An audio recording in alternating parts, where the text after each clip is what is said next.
ये जुलाई की daily current affairs की मैगजीन है। तो चलिए आज के फर्स्ट न्यूज़ स्टार्ट करते हैं। No new construction in tiger reserve core areas, national tiger conservation authority. तो गाइज ये जो न्यूज़ हमारी एनवायरनमेंट में कवर होगी। अभी क्या है, नेशनल टाइगर कंजर्वेशन अथॉरिटी की 21st मीटिंग हुई थी on the occasion of world tiger day, जो कि हर साल 29 जुलाई पे बनाया जाता है। तो इसमें एक डिसीजन लिया गया है, ठीक है। और वो क्या क्या डिसीजन लिए गए, सबसे पहले ये है कि जहाँ पे टाइगर्स ब्रीड करते हैं, मतलब कि वो अपने आप को रिप्रोड्यूस करते हैं, उन कोर एरियाज को वहाँ पे अलग, मतलब कि अकेला छोड़ा जाएगा। बिकॉज आपने देखोगे जो टाइगर्स होते हैं वो यूजली ही अकेला रहना पसंद करते हैं, ठीक है। The core areas will be thriving and breeding of tigers and other wildlife alone, ठीक है। इसके अलावा टेक्नोलॉजी को अच्छा पहुंचाने के लिए या फिर हमें इंफ्रास्ट्रक्चर को इंक्लूसिव बनाने के लिए हार्ड वर्क करना है, लेकिन हमें वाइल्ड लाइफ को कंजर्व करते हुए रखना है और टूरिज्म को डाइवर्सिफाई करते हुए, ठीक है। तो ये डिसीजन लिए गए हैं, ठीक है। नो डाउट हमें इंफ्रास्ट्रक्चर डेवलप करना है, बट अपने वाइल्ड लाइफ, अगर अपने नेचर को कंजर्व ही नहीं कर पाएंगे तो इंफ्रास्ट्रक्चर का क्या, 2 मिनट में कोई डिजास्टर आएगा, वो सारा का सारा इंफ्रास्ट्रक्चर तोड़ के चला जाएगा, ठीक है। तो टाइगर कंजर्वेशन का क्या सिग्निफिकेंस क्या है, सबसे पहले वो क्या करता है, हर्बीवोरस और वेजिटेशन इन दोनों में बैलेंस बना के चलता है। इसके अलावा अगर हमारा टाइगर अगर सही से कंजर्व है, क्योंकि इसके एक तरह का ये कीस्टोन और अम्ब्रेला स्पीसीज के अंदर है, इनका सर्वाइवल और स्पीसीज के सर्वाइवल को भी डायरेक्ट इम्पैक्ट करता है, ठीक है। तो ये एक तरह का indicator of wellbeing of the ecosystem. इसके अलावा प्लेनेट के इकोसिस्टम पे हार्मनी मेंटेन कर रखता है। क्या क्या स्टेप्स लिए गए सो दैट हम अपने टाइगर को कंजर्व कर सकें। प्रोजेक्ट टाइगर स्टार्ट हुआ था 1973 में, सो दैट हम अपना इंडोर क्या कर सके, कंजर्व कर सके टाइगर्स को। कंजर्वेशन एश्योर टाइगर स्टैंडर्ड्स आया था, ये क्राइटेरिया था जिसके अंदर हम क्या करते हैं, टाइगर साइट्स को चेक करते हैं कि वहाँ पे उसकी मैनेजमेंट सही है, ठीक है, सो दैट टाइगर को आप कंजर्व कर सके हो। ग्लोबल टाइगर फोरम और वर्ल्ड लाइफ फंड इंडिया ये इम्प्लीमेंटिंग पार्टनर्स हैं ऑफ NTCA, ठीक है, और कैट्स को असेस करते हैं, ठीक है। चैलेंजेस क्या आ रहे हैं टाइगर कंजर्व करने में। अगर हम 2018 का स्टेटस ऑफ टाइगर देखें तो इंडिया में जो हर 3 में से एक टाइगर रिजर्व के बाहर रहता है, जिसकी वजह से फिर मैन एनिमल कन्फ्लिक्ट आते हैं। फिर टाइगर्स अपने हैबिटेट से बाहर जा रहे हैं क्योंकि उनका हैबिटेट लॉस हो चुका है due to the human activities. इसके अलावा टाइगर्स को रीलोकेट करना, जैसे अभी हमने देखा था चीतास को हम रीलोकेट कर रहे हैं ईरान से या कहीं से ला के, तो रीलोकेट करना टाइगर्स को बहुत है तो कॉम्प्लेक्स प्रोसेस है इसमें, क्योंकि हैबिटेट एकदम से चेंज करना, अगर आपको या आपके घर से उठा के कहीं और किसी सिटी में भेज दे तो सोचना कितना मुश्किल होता है, तो उनके लिए भी सेम है। अब जरा इन स्टेटस क्या, हम जरा अपना देख लेते हैं। ऑल इंडिया टाइगर एस्टिमेशन जो कि 2019 में रिलीज़ हुआ था, इंडिया में उसके हिसाब से 2967 टाइगर्स हैं। सबसे ज़्यादा टाइगर्स मध्य प्रदेश में, followed by Karnataka and Uttarakhand. अगर इसका कंजर्वेशन स्टेटस देखें तो IUCN में एंडेंजर्ड है और Indian wild life protection act में शेड्यूल 1 में है और साइट्स में पेंडिंग्स 1 में है। फाइन। नेक्स्ट न्यूज़ है new health warning on tobacco product. ये गाइस न्यू सोशल इश्यूज़ में कवर होगा। अभी के जो ministry of health and family welfare है, उन्होंने नोटिफाई किया है कि अब जो भी टोबैको के प्रोडक्ट पैकेजेस होते हैं, जैसे सिगरेट हो गए या फिर जो भी पान मसाला टाइप होता है, तो उसके ऊपर जो हेल्थ वार्निंग्स होगी अब वो नए सिरे से आएंगी। इसके अंदर हम क्या करेंगे पहले, और ये जो न्यू वार्निंग आएंगी तो उससे पहले हम एक अमेंडमेंट करेंगे किसमें, cigarettes and other tobacco product packaging and labelling rule 2008 में। जो भी टोबैको प्रोडक्ट्स मैन्युफैक्चर होते हैं, इंपोर्ट होते हैं, पैकेज हुए हैं, आफ्टर 1 दिसंबर 22 उन्हें एक न्यू इमेज डिस्प्ले करनी होगी जिसमें टेक्सुअल एक हेल्थ वार्निंग होगी, टोबैको कॉजेज पेनफुल डेथ। एक होता है पहले सिर्फ डेथ होता है या पेन, टोबैको कॉजेज कैंसर, है ना, इस तरह का होता है, लेकिन अब इसमें आएगा इट कॉजेज पेनफुल डेथ, ठीक है। जो न्यू हेल्थ वार्निंग होगी ये 12 मंथ्स के लिए रखी गई है फिलहाल, ठीक है। टोबैको क्योंकि एक मेजर रिस्क है, फैक्टर है फॉर मेनी क्रोनिक डिजीज, मतलब लॉन्ग टर्म डिजीज आपको आ सकती है, जैसे cancer, lung diseases, cardiovascular disease and stroke. इसकी वजह से हर साल 1.3 मिलियन डेथ्स होती हैं। अगर हम ग्लोबल एडल्ट टोबैको सर्वे देखें 2016-17 का, इंडिया में 267 मिलियन अडल्ट्स हैं जो टोबैको को यूज़ करते हैं और ये अडल्ट्स की पॉपुलेशन में 29% कॉन्ट्रीब्यूट करता है। अब इंडिया में प्रिवेलेंट किस तरह से टोबैको को यूज़ किया जाता है, सबसे ज़्यादा एक स्मोकलेस टोबैको जो कि पाउडर्ड की फॉर्म में होता है, जैसे खैनी, गुटखा, ये सब बोलते हैं, है ना। इसके अलावा स्मोकिंग फॉर्म में आता है जैसे बीड़ी, सिगरेट या हुक्का में। फाइन। क्या इनिशिएटिव ली गई है against tobacco use, national tobacco control programme है, स्पेसिफाइड हेल्थ वार्निंग जिसके अंदर हम टोबैको प्रोडक्ट पैक के 85% एरिया को कवर करते हैं वार्निंग देने के लिए। इसके अलावा गाइडलाइंस है for tobacco free educational institutions. Next news है UN General Assembly declares access to clean and healthy environment as universal human right. तो गाइस ये जो न्यूज़ एनवायरनमेंट में कवर होगी। अभी क्या है, इंडिया ने क्या किया है, यूएन जनरल असेंबली के इस रेजोल्यूशन के फेवर में वोट किया है, बिकॉज इंडिया का भी मानना है कि हाँ, कि हर बंदे का ये ह्यूमन राइट है कि उसे क्लीन, हेल्दी और सस्टेनेबल एनवायरनमेंट मिले। इस रेजोल्यूशन से ये होता है कि अब हेल्दी एनवायरनमेंट्स के लेके एक इंटरनेशनल लॉ होगा, जो जिससे हम क्या करेंगे, अपने अपनी स्टेट में एनवायरमेंटल एग्रीमेंट्स को फुली इम्प्लीमेंट करेंगे। लीगली बाइंडिंग नहीं है और ना ही ये universal declaration of human rights के अंदर इंक्लूड है। ठीक है, इससे पहले 2021 में UN human right council meeting हुई थी जिनीवा में। उन्होंने उस वक्त रेजोल्यूशन पास किया था कि हेल्थी एंड सस्टेनेबल एनवायरनमेंट को यूनिवर्सल राइट में आना चाहिए। 50 साल पहले भी यूएन कॉन्फ्रेंस ऑन एनवायरनमेंट, जो कि स्टॉकहोम में हुई थी 1972 में, उन्होंने भी बोला था, उन्होंने रेजोल्यूशन प्लेस रखा था कि हाँ, इस तरह का चीज़ ह्यूमन राइट में आना चाहिए। इस रेजोल्यूशन का सिग्निफिकेंस क्या होगा, सबसे पहले एनवायरमेंटल इंजस्टिस या प्रोटेक्शन में जो भी कमी आ रही है हम उसको रिड्यूस करेंगे, लोगों को एम्पावर करेंगे, स्पेशली जो लोग वल्नरेबल एरियाज में रहते हैं, ठीक है, including environmental human right defenders, children, youth, women, indigenous people. इसके अलावा जो ट्रिपल प्लानिटरी क्राइसिस है, मतलब क्लाइमेट चेंज, बायोडाइवर्सिटी लॉस और पोल्यूशन को, तो उसको हम टैकल कर सकते हैं। इसके अलावा इससे हम स्टेट्स को और इनकरेज करेंगे कि आप अपने अपने स्टेट्स में एनवायरमेंटल और ह्यूमन राइट्स रिलेटेड इंप्लीमेंट करो चीज़ें। ठीक है, क्या कॉन्स्टिट्यूशनल प्रोविजंस है related to environment and human rights. Article 21 जो कि फंडामेंटल राइट है अपना, राइट टू लाइफ, ठीक है, ये गारंटी करता है फंडामेंटल राइट टू लाइफ, और इसमें right to an environment free of danger of disease, ये भी इसके अंदर ही आता है। आर्टिकल 48A जो कि हमारी DPSP है, that is a directive principle state policy, उसमें ये स्टेट बोलता है कि वो स्टेट काम करेगा to protect and improve the environment, to safeguard forest and wildlife. Article 51A है, अगेन ये भी DPSP में आता है, duty of every Indian citizen to protect and improve the natural environment. Sorry, ये फंडामेंटल ड्यूटीज़ में आता है। ओके, नेक्स्ट पढ़ते हैं हम अपनी। Central launches several education initiatives to mark the new 2 years of national education policy 2020। ठीक है, तो क्या ये जो न्यूज़ है सोशल इश्यूज़ में कवर होगी। देखो, नेशनल एजुकेशन पॉलिसी को आए हुए पूरे 2 साल हो गए हैं। ठीक है, तो इनिशिएटिव्स जो कवर किए हैं, it cover the entire spectrum of education and skill development verticals. जैसे और क्या क्या चीज़ें इसमें कवर की हैं स्किल डेवलपमेंट एजुकेशन के, जैसे डिजिटल एजुकेशन हो गया, इनोवेशन, ठीक है, सिनर्जिंग एजुकेशन एंड स्किल डेवलपमेंट। अब इस इनिशिएटिव्स के क्या क्या हाईलाइट हैं, ठीक है, कुछ सेवरल एजुकेशन इनिशिएटिव्स को कब स्टार्ट किया है। ठीक है, और इन इनिशिएटिव्स के क्या क्या हाईलाइट है। सबसे पहले एक इंडियन नॉलेज सिस्टम जो कि ministry of education innovation cell है, उसको एस्टेब्लिश किया जाएगा। इसके अंदर 75 भारतीय गेम्स को इंट्रोड्यूस किया जाएगा स्कूल्स में।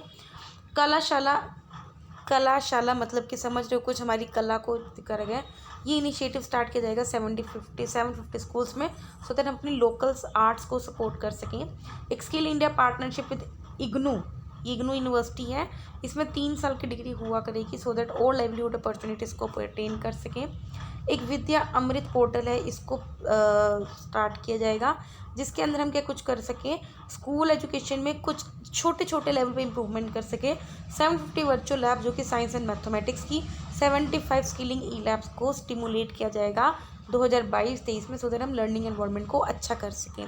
इसके अलावा निष्ठा प्रिप स्कीम है। देखो, निष्ठा स्कीम के अंदर यही होता है कि हमें जो टीचर्स हैं उनको ट्रेनिंग प्रोवाइड करनी है।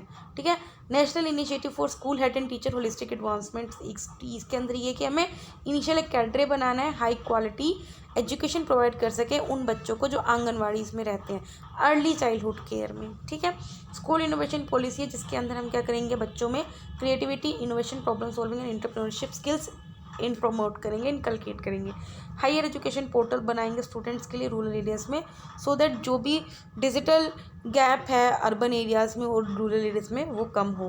नेशनल एजुकेशन पॉलिसी लॉन्च हुई थी जुलाई 2020 में, जिसका एम था कि हमें इंडिया के एजुकेशन सिस्टम को ट्रांसफॉर्म करना है अपने फ्यूचर नीड्स के अकॉर्डिंग। फाइन, अब आप देख सकते हो उसमें क्या की प्रिंसिपल थे। यही था कि हमें सबसे पहले अपनी लोकल आर्ट या लोकल कल्चर को नहीं भूलना है, तो उसकी रिस्पेक्ट करनी है। इंक्लूजन की बात करी थी कि हर बच्चे को इसमें इंक्लूड करो। कम्युनिटी पार्टिसिपेशन की बात की थी। यूज़ ऑफ टेक्नोलॉजी की डिजिटल करो, ठीक है, लैंग्वेज बैरियर्स नहीं आना चाहिए।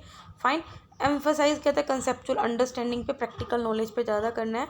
Unique capabilities, critical thinking and creativity के एंटरप्रेन्योरशिप स्किल्स को हम करें। Continuous review. Fine, next news है Border Security Force get success after extension of territorial jurisdiction centre. ठीक है, तो गाइस ये जो न्यूज़ है इंटरनल सिक्योरिटी में कवर होगी। अभी के गवर्नमेंट ने लोकसभा को इन्फॉर्म किया है कि जो बॉर्डर सिक्योरिटी फोर्स हैं उन्होंने स्मगलिंग को कर्ब करने में काफ़ी सक्सेसफुल हुए हैं of drugs and other contraband item, क्योंकि हमने क्या किया था, हमें कुछ टेरिटोरियल जुरिस्डिक्शन मिल गई थी अलोंग इंडिया के borders with Pakistan and Bangladesh. ठीक है, तो इसकी हेल्प से हमने काफ़ी ज़्यादा जो ड्रग्स की स्मगलिंग होती थी उसको ख़त्म किया। 2021 में मिनिस्ट्री ऑफ होम अफेयर्स ने बॉर्डर सिक्योरिटी फोर्स की जो रिस्ट्रिक्शन दिया, जो उसकी पावर थी वो 15 किलोमीटर से 50 किलोमीटर तक बढ़ा दी थी। कहाँ कौन कौन से इंटरनेशनल बॉर्डर पे, पंजाब, वेस्ट बंगाल और असम में। ठीक है, इनिशियल ये था कि जो police initial delegation of police power to BSF, ये मतलब सबसे पहले क्या होता था, बॉर्डर्स पे पुलिस रहती थी। ठीक है, तो उसको हटा के बीएसएफ को किया था 1969 में under the provisions of BSF act 1968। फिर कुछ मॉडिफिकेशन किए थे 1973 में और 2014 में। फिर सशस्त्र सीमा बल आया जिन्होंने इंडो नेपाल बॉर्डर को मतलब गार्ड किया था, वहाँ पे सिक्योर किया था। और फिर इसके में कुछ पुलिस को भी पावर दी थी और कुछ और क्राइम इन्वेस्टिगेशन एजेंसीज को भी अंडर क्रिमिनल प्रोसीजर कोड। अब इसका सिग्निफिकेंस क्या होगा, इससे क्या होगा, हम बॉर्डर्स की सिक्योरिटी में और ज़्यादा यूनिफॉर्मिटी ला सकते हैं in the view of changing the techniques of trans border criminals. क्योंकि देखो बॉर्डर पे क्या है, बंदा अपनी अपनी टेक्टिक्स को चेंज करता रहता है। अगर यार इस चीज़ से सफल नहीं हुआ तो जिस बंदे ने स्मगलिंग करनी है वो करेगा, किसी भी तरीके से करेगा। तो उसी तरह जो सामने वाला जो फोर्स है वो भी उसी तरह चालाक बनेगी। ठीक है, इसके अलावा हम ऑपरेशनल एरिया में और ज़्यादा अच्छी बना सकते हैं, इफेक्टिव बनाएंगे बॉर्डर सिक्योरिटी फोर्स।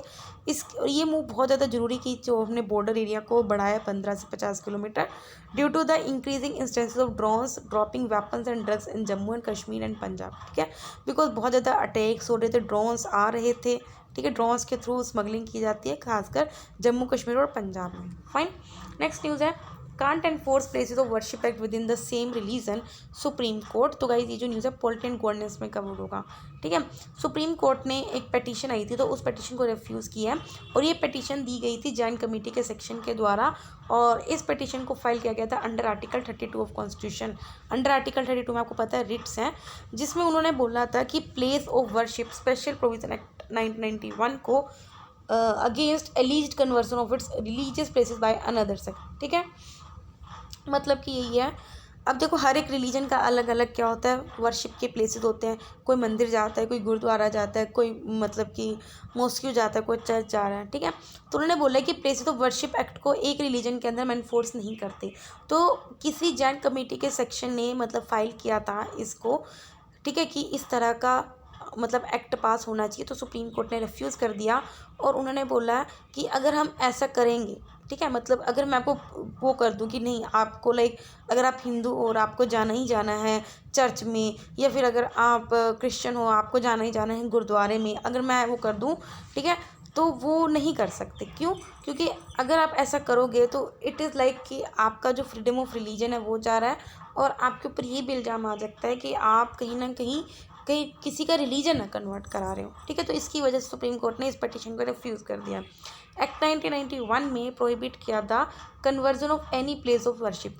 मतलब कि जैसे किसी टेम्पल को उड़ा के या फिर आप कुछ मस्जिद बना रहे हो, ठीक है, तो एक्ट 1991 से ये हो गया था कि अगर एक जगह कभी मंदिर था तो उसको हटा के वहाँ पे मस्जिद नहीं बनना चाहिए या फिर कुछ और किसी और का चीज़ नहीं बनना चाहिए। And to provide for maintenance of religious character of any place of worship as it existed on 15 day of August. ठीक है, अब इस एक्ट के क्या प्रोविज़न है, सेक्शन 3 है जो कन्वर्जन को पूरी तरह से प्रोहिबिट करता है इन फुल और part of a place of worship of any religious denomination into a place of worship of a different religious denomination. ठीक है, सिंपल बात की है कि कहीं पे अगर मतलब कि जहाँ पे एक मंदिर बना है या फिर ऑलरेडी मस्जिद बना हुआ है तो उसको ढाके आप किसी और रिलीजन का वो नहीं बना सकते। ठीक है, सेक्शन 4 क्लोज 2 में यही बोला है कि कोई भी जो लीगल प्रोसीडिंग्स होती हैं with respect to the conversion of religious character of any place of, मतलब कि आप उस प्लेस ऑफ वर्शिप का रिलीजियस करेक्टर बदल रहे हो, है ना, मतलब अगर वहाँ गुरुद्वारा था अब चर्च हो रहा है, ठीक है, तो ये बिल्कुल गलत है। ठीक है, तो इसकी ऑलरेडी लीगल प्रोसीडिंग कोर्ट पे पेंडिंग थी और अब कोई भी इसके ऊपर लीगल प्रोसीडिंग इंस्टीट्यूट नहीं है। सिग्निफिकेंस क्या है कि जो स्टेट के पास कॉन्स्टिट्यूशनल कमिटमेंट है Through it, the state has enforced a constitutional commitment of nationalize its constitutional obligation to uphold equality of all religious and secularism. Fine, क्योंकि इंडिया भाई सेकुलर कंट्री है तो इंडिया ये सब चीज़ें नहीं कर सकता. और क्योंकि हमारे पास कॉन्स्टिट्यूशन ऑलरेडी बहुत ज़्यादा प्रोविजंस है इससे रिलेटेड, अगर अगर कल को कुछ ऐसा केस आता भी है तो हमारे पास कॉन्स्टिट्यूशन में ऑलरेडी चीज़ें हैं जिसके अंडर हम ऑलरेडी इस चीज़ों को सही कर सकते हैं. Preserves non derogation as an essential feature of India's का सेकुलर वैल्यू, बिकॉज हम किसी के भी राइट को बिल्कुल भी छीनना नहीं चाहते. नेक्स्ट न्यूज़ है, छोटी छोटी न्यूज़ है. The family codes amendment bill 2022. Lok Sabha ने एक बिल पास किया जिसमें ये बोला है कि जो ऑलरेडी एस्टेब्लिश फैमिली कोर्ट्स हैं हिमाचल प्रदेश और नागालैंड में उसको स्टैट्यूटरी स्टेटस दे देंगे, लीगल स्टेटस दे देंगे. बिल ने अमेंड किया फैमिली कोड एक्ट 1984 को, जो प्रोवाइड करता है कि जो फैमिली कोड को एस्टेब्लिश कर सकती है states to deal with dispute related to the family and marriages. इसके अंदर सेंट्रल गवर्नमेंट का पावर है कि वो किसी भी एक्ट की डेट्स को नोटिफाई कर सकता है कि कब कौन से स्टेट में कब एक्ट कौन सी डेट को आया. जो government of Himachal Pradesh and Nagaland है उन्होंने फैमिली कोर्ट्स को अपने अपने स्टेट में सेटअप किया हुआ है इसके अंदर. हाउएवर जो सेंट्रल गवर्नमेंट है उन्होंने इस एक्ट की application has not extended the application of the act to the state. Fine. Next है Myanmar, Malaysia, India, Singapore transit. Minister of environment, forest and climate change ने सजेस्ट किया कि MIST corridor बनाना चाहिए चेन्नई में for the coastal regulation zone clearing. MIST के एक international submarine cable communication network है जो इंडिया को कनेक्ट करती है म्यांमार, थाईलैंड, मलेशिया और सिंगापुर से. ये क्या करती है, आपको टेलीकॉम फैसिलिटीज़ प्रोवाइड करेगी एशिया में सिक्योर लेवल. ठीक है. और कहाँ से जाएगी, टू सिंगापुर में, टू मुंबई इन इंडिया. इस केबल सिस्टम की टोटल लेंथ है 8100 किलोमीटर. सिंपल बात है कि टेलीकॉम कम्युनिटीज़ आपको मतलब कि टेलीकॉम सर्विसेज प्रोवाइड करने के लिए. नेक्स्ट है कोर इंडस्ट्री. आपको पता है इंडिया की 8 कोर इंडस्ट्रीज़ हैं. Ministry of commerce and industry के अकॉर्डिंग जो इंडेक्स है 8 कोर इंडस्ट्री का वो जून 2022 में बढ़ा है 12%, जो कि जून 2021 में 9.4% था. इसके अंदर हम मेनली 8 कोर इंडस्ट्रीज़ की परफॉर्मेंस को मेज़र करते हैं. देखो, एक है पेट्रोलियम रिफाइनरी प्रोडक्ट्स, ठीक है, एक है electricity, steel, coal, crude oil, natural gas, cement, fertiliser. 8 जो कोर इंडस्ट्री है वो नियर अबाउट हमारे इसकी 40.2% कॉन्ट्रीब्यूट करती है of the weight of items which is included in the index of industrial production. ठीक है. इन सेक्टर्स, ये 8 कोर सेक्टर इतने इंपॉर्टेंट है कि अगर एक भी सेक्टर हिलता है तो इंडिया की इकोनॉमी पे बहुत ज़्यादा इंपैक्ट पड़ता है और वो दूसरी और इंडस्ट्रीज को भी डायरेक्ट इंपैक्ट पहुंचाते हैं. ठीक है. नेक्स्ट है India international bullion exchange. India के जो प्राइम मिनिस्टर हैं उन्होंने इंडिया का फर्स्ट इंटरनेशनल बुलियन एक्सचेंज को लॉन्च किया है. कहाँ पे, at the international financial service centres, gift city, Gandhinagar में. इससे क्या होगा, हमारी कंट्री में जो गोल्ड के प्राइस हैं वो स्टैंडर्ड रहेंगे. ईजिली हम क्या कर सकते हैं, जो स्मॉल बुलियन डीलर्स हैं या ज्वेलरी के डीलर्स हैं वो ईजिली ट्रेड कर सकते हैं प्रीशियस मेटल में और ट्रांसपेरेंसी आएगी. इससे इंडिया का वर्ल्ड, क्योंकि इंडिया ऑलरेडी वर्ल्ड का सेकंड बिगेस्ट कंज्यूमर है गोल्ड का. ठीक है, क्योंकि इंडिया में गोल्ड बहुत ज़्यादा लोग पहनते हैं आफ्टर चाइना. इसके अलावा प्रधानमंत्री ने ऑलरेडी IFSC की अथॉरिटी के बिल्डिंग की ऑलरेडी हेडक्वार्टर रख दिया है. ठीक है. ये first and only IFSC line में जो UAE, सिंगापुर और हांगकॉन्ग में. फाइन.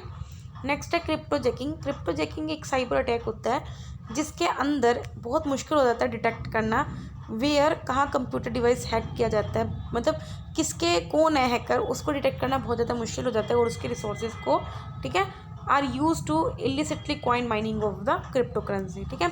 कॉइन माइनिंग क्या होता है कि it is the legitimate competitive process used to release new crypto coins into circulation और टू वेरीफाई न्यू ट्रांजेक्शन. देखो, जैसे आपके पास न्यू मतलब नए नोट छपते हैं जो कि RBI कराता है, ठीक है, मार्केट में आता है, उसी तरह जो क्रिप्टो करेंसी होती है उसका भी एक लीगल चीज़ें होती हैं जो कि अंदर से नई छपती हैं. ठीक है. न्यू क्रिप्टोस को रिलीज़ करते हैं. तो ये होती है कॉइन माइनिंग. इसके अंदर ये होता है कि किस तरह से जो कॉम्प्लेक्स कॉम्पिटिशनल प्रॉब्लम को सोल्व करना to generate blocks of verified transaction that get added to the blockchain. Fine. Next news है हेपेटाइटिस. वर्ल्ड हेपेटाइटिस डे जो कि हर साल 28 जुलाई को बनाया जाता है. ये इसको इसलिए बनाया जाता है सो दैट हम वायरल हेपेटाइटिस पे अवेयरनेस क्रिएट कर सकें.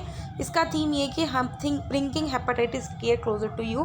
हेपेटाइटिस का मतलब है कि लीवर में दिक्कत आ जाती है. 5 तरह के इसमें क्लासिफिकेशन होती है, ABCDE.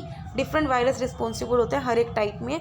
ओनली कम्युनिकेबल डिजीज़ है जहाँ की mortality is showing an increasing, मतलब हर साल इसकी वजह से जो लोगों की डेथ है वो बढ़ ही रही है. कोज क्यों होता है, अल्कोहल कंज्यूम करने की वजह से, ठीक है, या आप किसी इन्फेक्टेड ब्लड या बॉडी फ्लूइड के कंटेक्ट में आए हो. ठीक है. इसके अलावा already integrated regional action plan for viral hepatitis चल रहा है जिसको WHO के द्वारा डेवलप किया गया है. फाइन. नेक्स्ट है लोकटक लेक.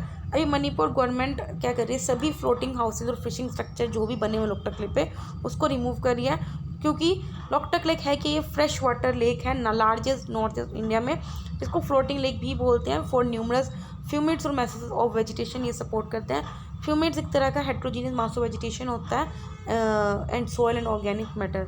जो यहाँ पे ओनली एक फ्लोटिंग नेशनल पैक है, that is a Keibul Lamjao which is very important, और ये one of the Ramsar sites भी है।